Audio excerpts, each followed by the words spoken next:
মানুষের মুখেই শোনা যাচ্ছে। কোথায় শুনছেন আপনারা এই কথা? যে মানুষের মুখে, মুখে শেখ হাসিনার নাম উচ্চারিত হচ্ছে, এই কথা আপনারা কোথায় শুনছেন? 5ই আগস্টের যে ঘটনা, সেদিন আসলে শেখ হাসিনা ব্যক্তিগতভাবে পরাজিত হননি, আওয়ামী লীগ পরাজিত হয়নি, পরাজিত হয়েছে বাংলাদেশ। শেখ হাসিনা কেমন আছেন? তার শরীর কেমন? তিনি মানসিকভাবে কেমন আছেন? যদি একটু আমাদেরকে বলতেন। আমি যতটুকু জানি তিনি আলহামদুলিল্লাহ সুস্থ আছেন, ভালো আছেন। জনাব ওবায়দুল কাদের, আপনাকে আমি স্বাগত জানাচ্ছি এবং অনেক ধন্যবাদ জানাচ্ছি।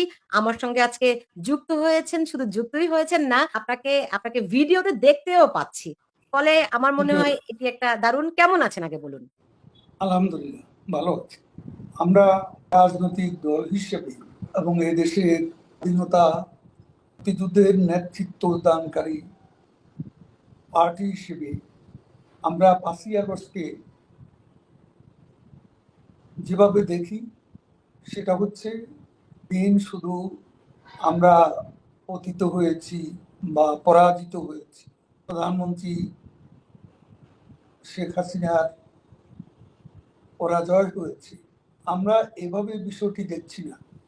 আমাদের নেত্রী প্রধানমন্ত্রী শেখ হাসিনা তার অসম সাহসী নেতৃত্ব, মানবতা বিরোধী 71-এর যুদ্ধাপরাধীদের যার কাজ সম্পন্ন করতে পেরেছিলেন অসম সাহসী।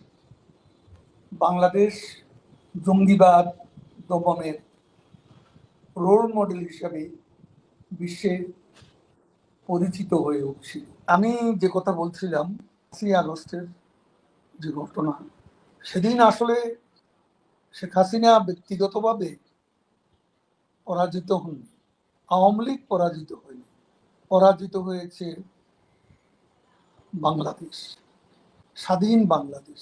আপনার কাছে প্রশ্ন রেখেছিলাম যে আপনি এখনো বলছেন যদি কোনো ভুল হয়ে থাকে, আপনারা কি 1 বছরও নিশ্চিত হতে পারেননি কি, কি ভুল আপনাদের হয়েছে? সেগুলো চর্চা অবশ্যই আমাদের নিজেদের মধ্যে আছে এবং ভুল ত্রুটি ব্যর্থতা যেটা আছে সেটা নিয়ে আমাদের আত্মবিশ্লেষণ এবং আত্মসমালোচনা, ভবিষ্যতে নির্ভুল অগ্রযাত্রার জন্য আমাদের ভুল ত্রুটি থেকে, আমি বলবো অতীতের ভুল ত্রুটি থেকে শিক্ষা নেওয়া, এটা রাজনীতিকদের অবশ্যই করণীয় দায়িত্ব কর্তব্য বলে আমরা মনে করি। বাংলাদেশে আমরা প্রত্যাবর্তন করব আমাদের নেত্রী বঙ্গবন্ধু কন্যা শেখ হাসিনার নেতৃত্বে, তখন এসব নিয়ে আলাপ আলোচনা হতে পারে। এখন আমরা বিভিন্নভাবে আছি। বাংলাদেশে আমাদের দলের কার্যক্রম নিষিদ্ধ করেছে, আমাদের তরুণদের সংগঠন ছাত্রলীগকে তারা নিষিদ্ধ করেছে একদম অন্যায় অযৌক্তিকভাবে। এই অবস্থায় আমরা কিভাবে নিজেদের মধ্যে বর্ষাবর্ষির মাধ্যমে আমরা এসব প্রশ্নের উত্তর খোঁজার চেষ্টা করব? সে পরিবেশ পরিস্থিতি এখন বজায় নেই। যখন সময় আসবে তখন অবশ্যই চুলচেরা বিশ্লেষণ আমরা করব। আমাদের কোথাও দাঁড়াতে দিচ্ছে না, আমাদের বাড়িঘর হামলা হয়েছে, পুড়িয়ে দেওয়া হয়েছে, ধ্বংস করা হয়েছে। আমাদের ঢাকা থেকে সারা বাংলাদেশে আমাদের অফিসগুলো সম্পূর্ণ ধ্বংস এবং আমাদের কর্মীরা অনেকেই জেলে। প্রতিনিয়তই মবক্রেসি বা মব যে ভায়োলেন্সের মাধ্যমে আমাদের কর্মীদের নিপীড়ন করা হচ্ছে, নির্যাতন করা হচ্ছে, কেউ ঘর বাড়িতে থাকতে পারছে না এবং এক কঠিন সময় অতিক্রম করছে আমাদের কর্মীরা।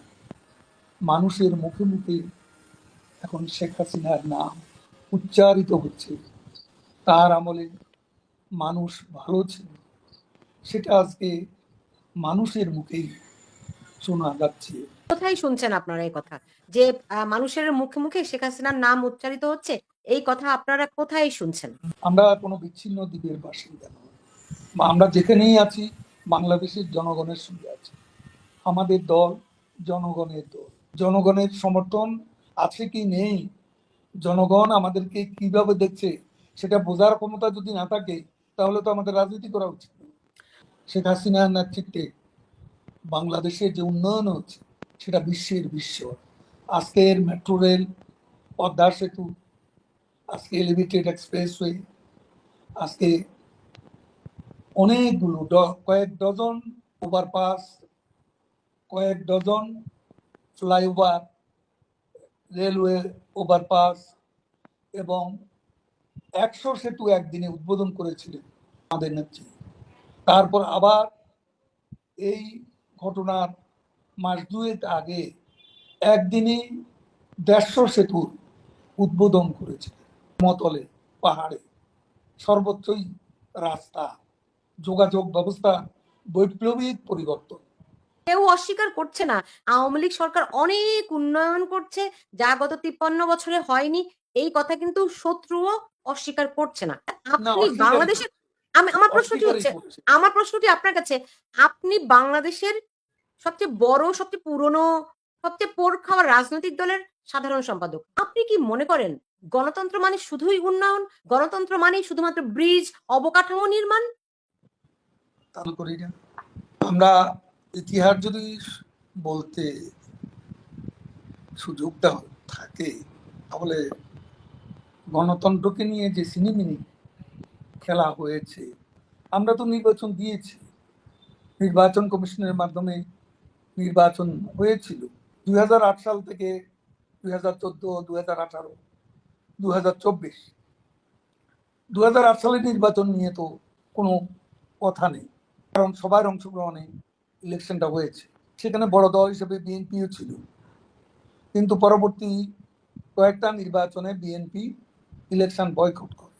এখন কেউ যদি ইলেকশনে না আসে এবং সেটার জন্য নির্বাচনকে ওয়ান সাইডেড ইলেকশন, ইনক্লুসিভ নির্বাচন না বলা হয়, সেটার জন্য তো আমরা দায়ী হতে পারি। গণতন্ত্রের যে সীমাবদ্ধতা, এই সীমাবদ্ধতা তৈরি করার জন্য অনেকাংশে দায়ী আমাদের দেশের একটা দল, একটা বড় দল, বাংলাদেশ ন্যাশনালিস্ট পার্টি, বিএনপি। তারা তো নির্বাচনে আসেনি। তারা তো ২০১৮ সালের নির্বাচনে এসেছিল। আর ২০১৮ সালের নির্বাচনে তো তারা এসেছিল। তো তখন তো নির্বাচন হয়েছিল, কিন্তু সেই এখন সেই জনগণ নির্বাচন সেই জনগণ নির্বাচন তাদের কি ভোট না দিলে গ্রহণযোগ্য আমরা ছিল? কি করব?